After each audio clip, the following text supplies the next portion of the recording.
Packmates, the podcast about Magic the Gathering Limited, where we take a deep dive into the current limited formats. We're just a group of friendly card sharks that love drafting, going to F&M, and hopefully helping you win some more seals. I'm Roby, the resident turtle expert. I'm Andrew, the resident mid-range expert. And I'm Ryan, the resident aggro expert. And We're the Packmates. Got them. So what do we got this week, Ryan? Discord. We have a Discord. Where can we go to meet our Packmate friends? Discord. Discord? Discord. Nice. Links are in the description. We have a bunch of links in there, but the only one that we really are active on right now is Discord. So join us, talk to us. We review trophy decks, do all sorts of stuff. Yeah.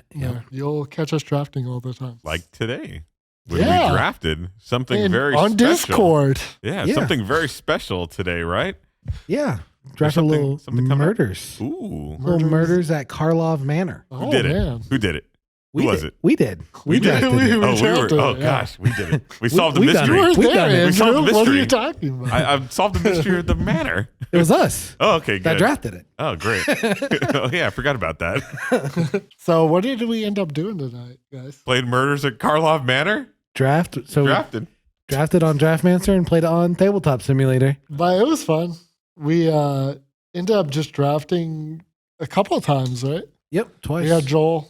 He couldn't be with us right now, but drafted with us, and we had another person too. It was super fun. It was different this time. I guess WotC didn't do the early access draft on Arena. So everybody's kind of starting off on a fresh plane, except for us, because we drafted beforehand. Yeah, and they had the play packs on there too. That was interesting. Oh, that was, yeah, because I was wondering what some of those cards were. It felt like, I mean, I could feel the impact of more uncommons. I for felt sure. the impact of double rares for Yeah. sure. I guess there definitely was more uncommons, but I didn't super feel it. But I know I got a second to last pick uncommon that I played, and I was like, dope. yeah, Did that so that it really changed like kind of how you felt about like when you're opening the pack? I mean, it was nice to see like something like a Ghost Quarter, or maybe that's not as good, but it's kind of like, ooh, that's different. That's outside of the set. Some people were opening up weird things. It was like somebody had mentioned like Death Clouds in the list set. And so that's kind of interesting. That adds a whole nother dynamic to it. It's like what was it? The Mystic Archive? Is that what it was? Yeah. Yeah. all those Enchanted special Tales. sheets that they Yeah. did. Yeah. So now that's just going to be with us forever, right? I feel like it's more manageable than those because it's a very limited number of cards right now. I So will it's kinda say crazy. for sealed, it's probably going to be Cancer. Low key, It's going to be like- more bomb heavy. Oh yeah, Yeah. like definitely. Bomb heavy format? Love them. Sealed is the bomb heavy format, right? Yeah, what's new in Karlov Manor? So next up, what do we have, Andrew? Are we going to talk about some archetypes? Yeah, Murders at Karlov Manor actually features some kind of newer archetypes on these two color combinations. Ravnica was always about these kind of guilds, so two color combinations. And so we see in the white blue is they have this detective theme. So that's the 2/2 tokens and things of that nature. We also have in black blue clue token control for Rakdos. That's red black. You see suspect aggro in Gruul, which is the green red. It's kind of big disguised creatures in white green. We'll see a kind of go wide. So they more token strategies, and you just try to overrun your opponent with them. In Orzhov, which is black-white, you'll see kind of pint size is kind of what we're calling it. That's the 2 cost kind of matter. So you're looking at for like really smaller guys to kind of trigger other guys. In Izzet, which is blue-red, you're looking to sacrifice artifacts in that archetype. In Golgari, which is black-green, you're looking for kind of things to come out of your graveyard. So you've got a little graveyard recursion there. And then in Boros, which is red-white, you kind of had this kind of battalion-y kind of feel to it. And then in the Simic, which is green-blue, collecting evidence. I think they kind of got the shaft again. I saw a 6 Simic card. It was X and a green blue. Uh-huh. To counter a spell and put X tokens on something. Really? I was weirdly impressed looking through the cards. Is this the set for it? Is this finally the It set? might be. Is this It the might set? be. I think take. Simic is okay, but I don't think it's collecting evidence. That seems terrible. But the fact that That's what it I felt like it saw was doing, a though. lot of like when you draw your second card stuff, there's a green common That's like when you draw your second card. That seems kind of When you draw your second card, what? you get a +1/+1 counter on it. Ooh. Like a fairy vandal in green. Yeah. I forget what Without it's flying. called. Yeah, without flying. It's bad. I thought the green blue counter, it's like X green blue, put 1/1 counters on the thing, and then they have to pay for your highest power. I was just gonna ask, what's your hot take, guys? Like, what's the best archetype? Like, what? Like, we're just guessing. Obviously, this is all theory craft. Like, what's your favorite archetype, or what's I'm gonna be gonna the best? go in real raw and hot. Go for it. I'll say Simic. Nice. It's gonna be blue white, but Simic I think it's is gonna be. cool. Is it? I thought you'd say Rakdos. I thought Rakdos looked sick. It looked really good, but I think the Is It deck can just like it's got a lot of tools. Yeah. White felt pretty obscene to me. Like especially like the 2-mana exile attacking creature. That's my only. Yeah. Uncommons felt pushed for Yep. sure. Ooh, Yep. yeah. Follow your uncommons. Yep. Follow Always your good heart. advice. And your heart. Amen, brother. So we're going to talk about some new mechanics for this format. The first one is Disguise. Disguise, I'm just going to read it on a card first, and then I'll kind of go into it. So there's a card called Gadget Technician. It's 2, a blue and a red for a 3/2 Goblin Artificer. And it says when it enters the battlefield or is turned face up, create a 1/1 colorless Thopter artifact creature token with flying. Then it has Disguise for 2 hybrid mana that's blue or red. So 2 blue, 2 red, any combination of those two. Disguise says you may cast this card face down for 3 colorless as a 2/2 creature with ward 2. Turn it face up anytime for its disguise cost. So for a blue and a red or any combination of blue and red, you can turn it face up and then you get the 1/1. And it's a 3/2, so now it can kill a 3/3. And you can do that as an instant. There's another similar mechanic called Cloak. And I'm going to read another card for Cloak. It's called Cryptic Coat. 2 and a blue for an artifact equipment. When it enters the battlefield, cloak the top card of your library, then attach Cryptic Cloak to it.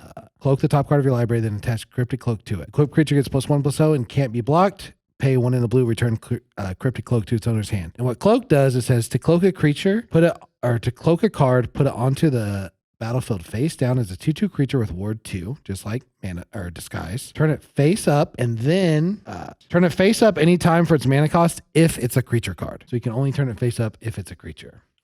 So that like really limits like Cloak. for sure. Like you kind of just want it in creature heavy decks, right? I think it just gives you You more want it in bias. anything, right? It's fine, right? Like turning a land to a 2/2's fine. Yeah. Yeah, like drawing a card off the top of your deck is never wrong, and just making it a 2/2, right? Yeah. But Like, it's that's not good. like drawing a card, right? Oh, you're getting a 2/2 out of it off the top of your deck. Yeah. You didn't have. Yeah, it's like almost making a 2/2 token, depending on the percent of your deck, right? But like half the time it's making a 2/2 token, half the time it's playing a creature onto the battlefield that you can later flip. Yep. Seems pretty good.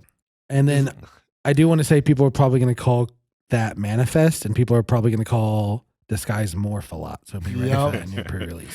Yeah. I definitely called it Morph when we were playing. Oh, Yes. 100% did. Disguise is too hard. Which of a guy? word. Sorry. Disguise. But yeah, I hate Morph. I hate Morph. I'm not gonna lie. But Morph was so good in that Master set. I can't remember which. Yeah, like the only sets to be fair, the only sets I've ever played Morph in were like Masters sets, like random Master sets where they just like bring it back, and it's like the worst mechanic in the entire set. I think Morph is going to be good in this set for 2 reasons. And one was something that Andrew said earlier that didn't make the pod because there's hybrid mana in the Morph cost. So it like makes your deck less restrictive. Yeah, it's nice. Keep it open. Other reason is there's a whole archetype about creatures with power 2 entering the battlefield, and all the Morph cards enable that. Yep. So the mechanics that I chose to showcase here are collect evidence is my first one. And basically, I'm going to read a card with it. Crime Stopper Sprite, which is a 3-mana 2/2 flyer that as an additional cost to cast the spell, you may collect evidence 6, which means that you can exile cards with total mana value 6 or greater from your graveyard. It's optional. You don't have to do it. And if you do that, you get a little extra treat. Whenever Crime Stopper Sprite enters the battlefield, tap target creature. If evidence was collected, put a stun counter on it. So basically, it reminds me a lot of like a mechanic that we had in like Wilds of Eldritch. Time. Oh, I thought you were going to say Bargain. Cal Time, where like you could exile a creature card from your graveyard. The main card that I remember that was like Masked Vandal, where if you exiled a creature card from your graveyard, then you could destroy target enchantment or whatever. It's kind of it was like very hit or miss. And the next mechanic that we have is probably like, from my perspective, like the strongest mechanic in the entire set, which is Investigate, which every set we've ever had it in has been borderline broken, which means whenever something investigates, you create a clue token. So here's an example.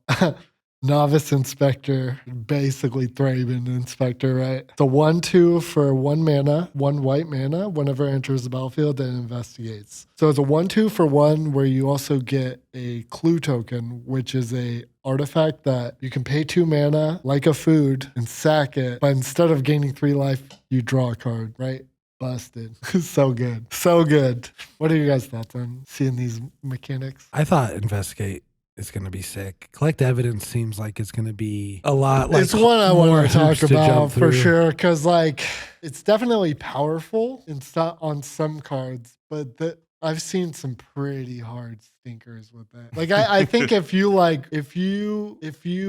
want to play it without collecting evidence and not just like an added upside, then it's fine. But cards that you have to collect evidence for them to be playable are super bad. Genuinely super, super bad. It reminded me a lot of like Kaldheim. There was a card in Kaldheim called Way Down, which was like a 1 mana, give something -3/-3. That was completely unplayable because as an extra cost to cast it, you had to exile a creature card from your graveyard. Oh yeah, I remember that. Terrible. It looked good when you looked at it. Yeah, the it first looked time. so good. And then you realize you have to do stuff to enable this. And it's not just free to do that. Like the 3 mana 2/2 flyer, that's kind of fine because it already taps something, but it just gives a stun counter if you do it. But I've definitely seen some bad cards in this set. Yeah, it reminds me of Bargain. I never played Kaladesh. Kaldheim. Kaldheim. Oh, I did play Kaldheim. Yeah, you did play. I know you I thought did. you said yeah. Kaladesh. I saw I you almost play it. did, yeah. But yeah, it kind of reminds me of Bargain, where like you play the cards for their face, or you intensely plan to be able to do it. Yes. Well, I don't even think that this is one you can really intensely plan on. There isn't like support for it. I think there's some self-mill and stuff. Not much. I didn't see a lot. But And I think you can play like a spells deck that like supports it, right? Like if you're better, yeah, for like sure. I think there's ways to do it, but or maybe you just sprinkle a couple in there and that supports it kind of, like a couple higher costed cards. That way by the time you get to them, you have stuff in your graveyard incidentally. But like having your morph stuff die too. yeah. Like your 6-drop morph creature that just dies and goes to the graveyard kind of helps. That's one thing I noticed. Yeah, that's a good take. What do you think, Andrew? Oh man, I don't know. It's bad. I don't like it. Is that your take? It's bad, or? I think it's kind of bad. Yeah. Well, the one I saw, like the card I played with it the most was the 3 mana 2/2 flyer. It was kind of fine. It's still a 3 mana 2/2 flyer that taps something. You know what it really reminds me of is that Strixhaven Boros deck that was like every time you remove a card from your graveyard, you get a 3/2 spirit. Remember that was like the archetype for Strixhaven Yeah, which Boros? was like not a thing at all. Yeah. And you would try to do it, and then you couldn't do it. Like if you committed your whole deck to doing it, the payoff was not there. Yeah. Yeah. So to me, it's like an incidental, like throw a few pieces in. Yeah. That's how I feel. It's about just it, so too. hard to keep the fire going. Yes. Like Yeah. really, especially when you have cards that like you're trying to build a nice curve here, right? Right. And so you really want to have higher cost things to kind of keep it going. That was something I saw when I was playing a blue-green deck in our pool that we had, and I had something collect evidence. Collect Evidence, yeah. So it was collect evidence, right? And so it had like 3, but I'm playing like a bunch of 1/1s for 1, like some 2/2s and stuff like that. And I couldn't get enough stuff in the graveyard to keep it going. And when I did have stuff in there, it just never equaled 3. Yeah. And I was like, crap, this is really tough. Do you have to collect evidence exact? I thought it could be greater. It could be greater, Yeah, but I okay, mean, like yeah. I was having trouble just meeting the general requirement of 3. Like a lot of them are 4 to 6 too. Yeah, And it's that's- high. that can't be sustainable. Like you can't have cards in your hand that collect evidence 4 and cards in your graveyard that cost 4. Like every turn. My opponent was pitching like high cost morphs or high cost morphs disguise guys. You know, he was really just pitching them like nothing. It was like seven drops, 6 drops. It was like, I got to get these out of my hand because I got to get this. I got to collect the evidence. Yeah. It seems super mid to me too. Honestly, kind of gassed out too. Damn, we have these things that do cool things, but we just can't get enough crap in our graveyard. I think they're fine as long as you don't rely on having to be able to do it for the card to be good. I think it's just for like sure. a nice bonus sometimes Yeah, on a card. yeah. And I think a lot of the cards kind of have that. I saw one that was a blue card where it was like untap a permanent, but then if you can, collect some evidence on It kind 3, of doesn't then you can remind tap me it. of Bargain because Bargain was so good. That guy Like, looked good. The tap guy looked good. He's good because his other ability is like decent, right? Because he Yeah. ramps you up into the high cost stuff that keep fueling that guy. And you really don't need to probably tap something every turn, but 1 or 2 taps is hella good. Yeah, or like by the time you do, it's like a huge threat and the game's gone on for quite some time. And it's not a cost of playing him, No, right? It's just a cost of an activated ability. he fits right in that blue-green deck, by the way. I'm sure he's slots good. right in. I'm sure he's good. Yep. Yeah. And Investigate, what do we have to say about Investigate? Busted. I thought it was really good tonight. It's such a bonus to have Investigate on a card. Any card that says investigate whether or not you want to put that in your deck, because you do. Clip that. Chat, clip that. So is investigate better than food? You don't need to investigate. Yeah, for sure. It's like the best Is it the best? Or as far as like make an artifact. Like Give me token. blood and treasures over. I'll take investigate. blood every Blood day. over Blood was treasures. the best. Treasures are good. I love treasure. Yeah. Don't even get me started. Blood But was so good. Oh man. blood is worse, I think. 1 extra mana to have a real card. I will say you're going to run into investigate stands, and that's all they're going to do is draft stupid investigate decks every week, and like it's going to be obnoxious. Like people come back to sets like this just for investigate. Yeah, genuinely, yeah. It like really enables like really degenerate do nothing strategies, Yes. right? Like that's why I love it, right?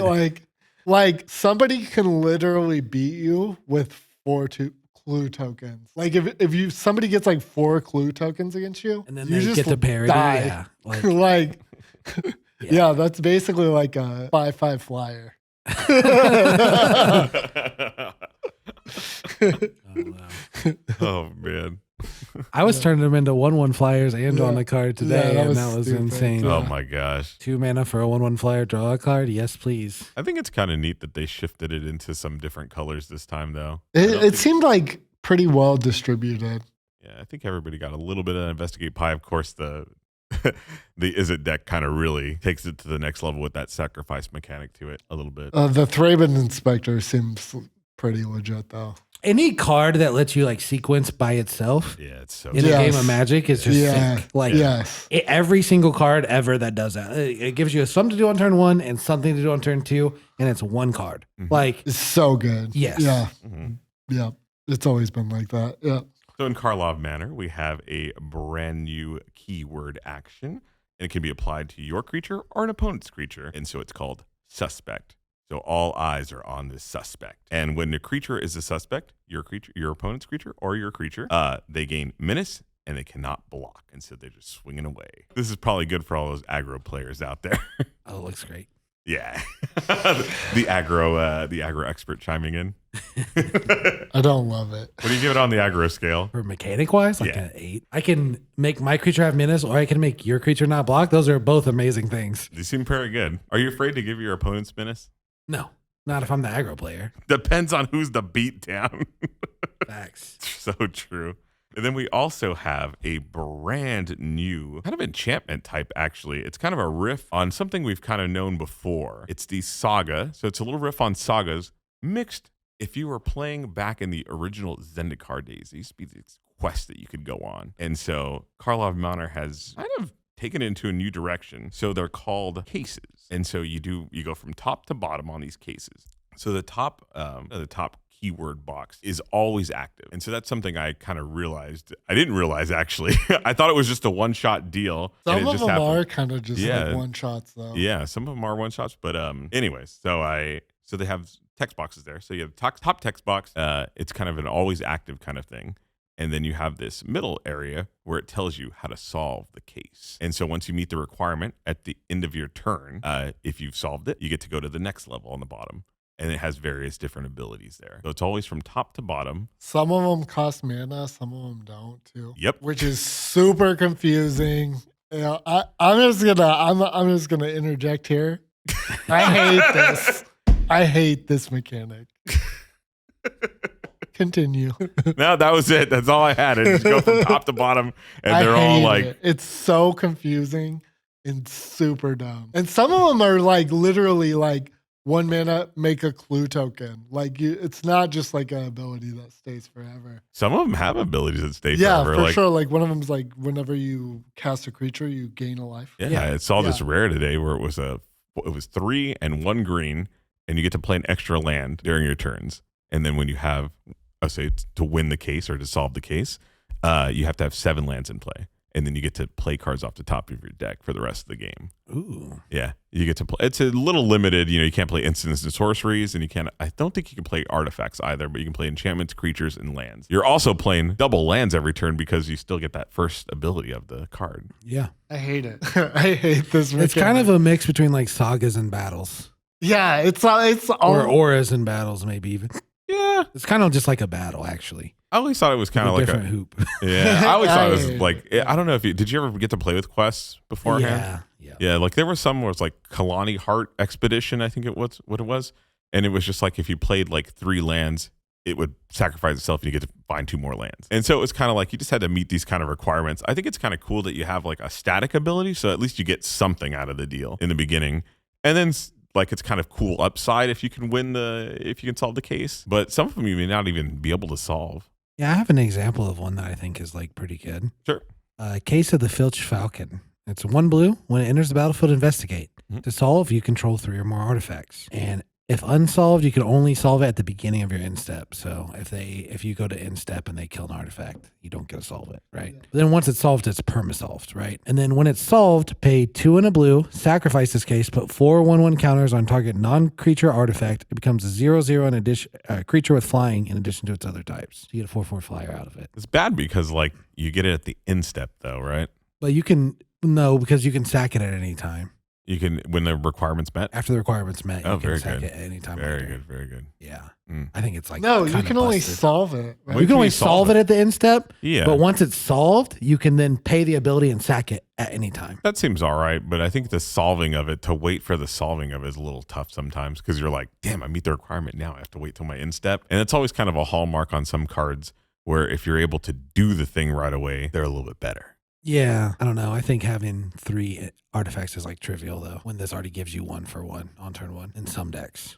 In some decks, I mean, yeah, there's investigate here, so you're gonna have a lot of clues just sitting around. Yeah, it's just incidental. Like it's a turn 1 and 2 play if you need to be. It's like make a clue, draw a card, Mhm. and then later it can be a 4/4 flyer. Like to me, like I think it's gonna be busted. I don't know. I still hate the mechanic. It's a confusing mechanic. It's super annoying. I wish it was solved right when it happened. I no wish matter it what. was too. You know, like in effect, you have to pay mana too on some of them, and not all of them, and it's just annoying and confusing. And there's like variation. I think it's Convoluted. fine. Yeah. I think it's fine. You still get something at the top of it every time, so you're not like without. It's just like a sorcery spell at that point, right? Yep. And they're enchantments. They are technically enchantments, so they can't Yeah. be killed. Like Yeah, I mean, yeah. That's the other thing that opens it up too, with them being able to be solved at the end step. There's a whole lot of steps there that you got to get through before that thing Yeah. actually makes it to the end of the turn. You know, there's a lot of morph creatures I saw that had like destroy and enchantment. There's a lot of just incidental things that are out there. Yeah. I mean, I would argue that like it's similar to like auras that do similar things, right? Like, but it's a little bit more telegraphed. So we're gonna talk about some cards we like. Yeah. All right. I had a few that were pretty nice. I actually built a suspect kind of deck. Actually, it was a Rakdos aggro deck. I think the red herring was like hilariously just like funny. What's that one? It's a 1 red, 1 colorless for a 2/2 with haste that must attack every turn. It is a clue creature as well.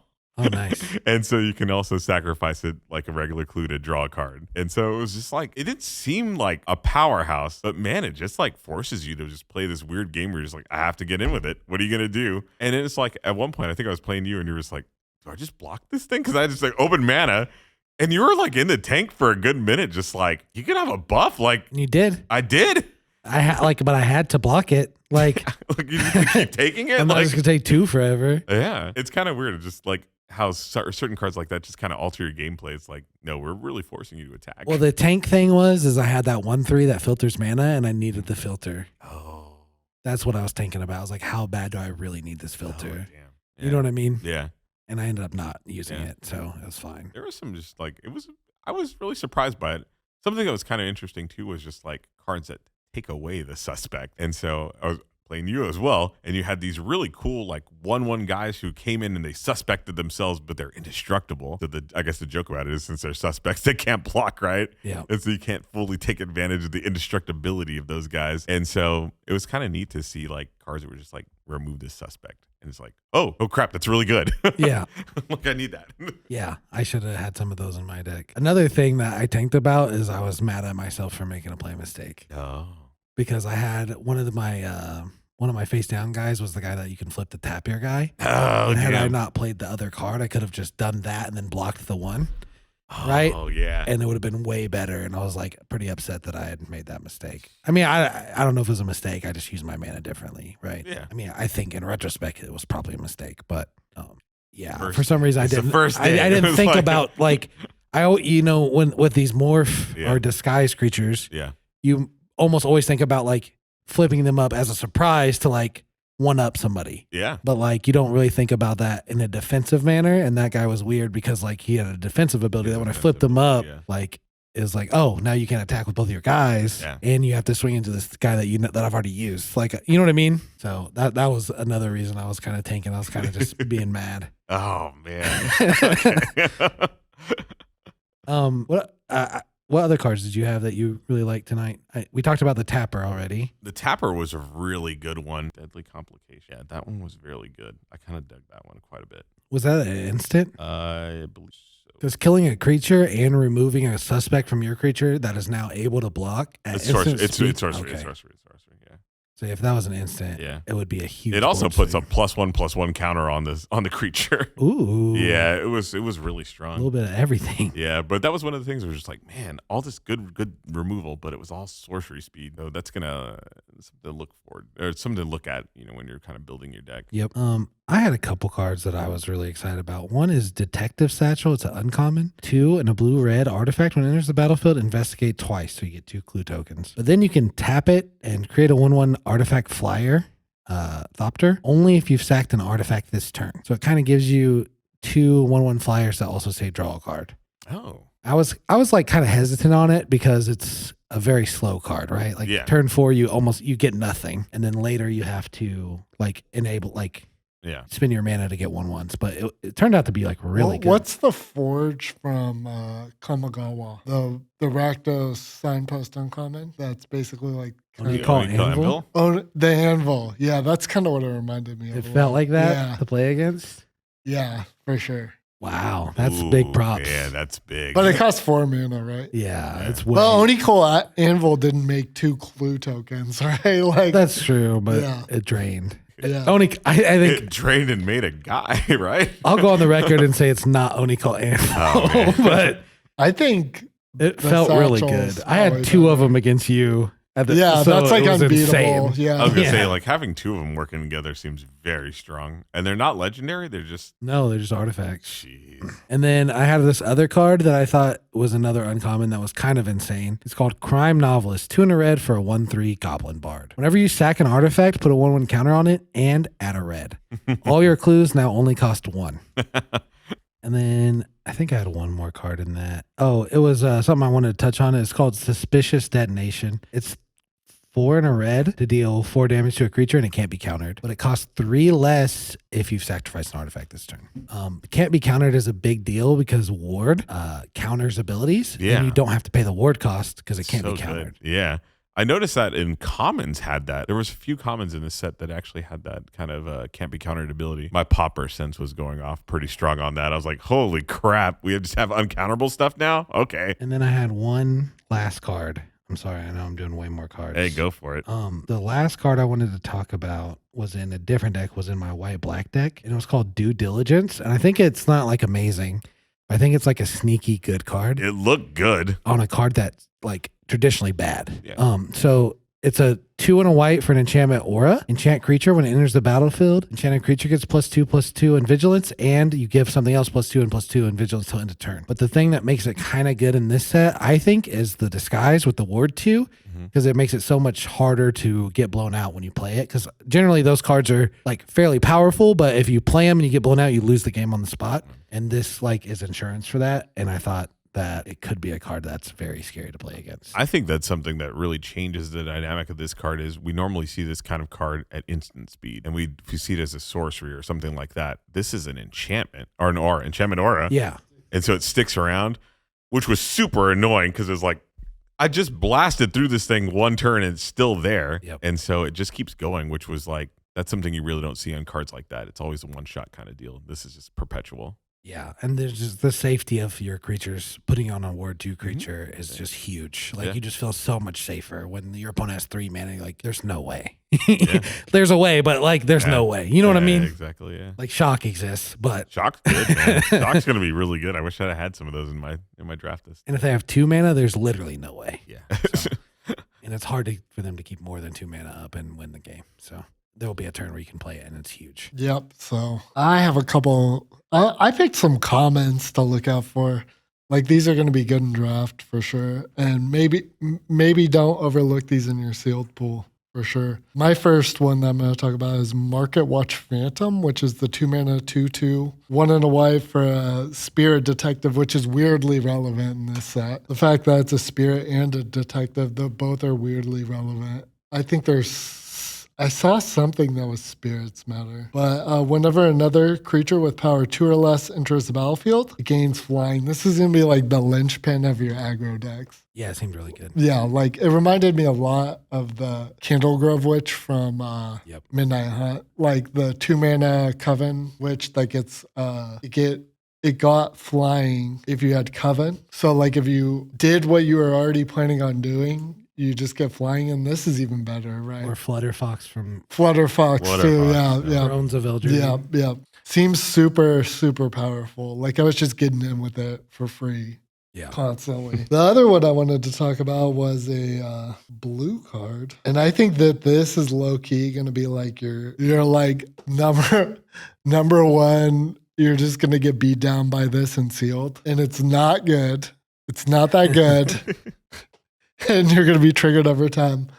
Bubble Smuggler, the 2 mana 2/1. That morphs for 3. And then whenever it morphs, it turns into a 6/5. It gets 4 counters. You get 4 counters, so it turns into a 6/5. Yeah, that was pretty nice. Like that's going to be really a pretty decent win con in sealed.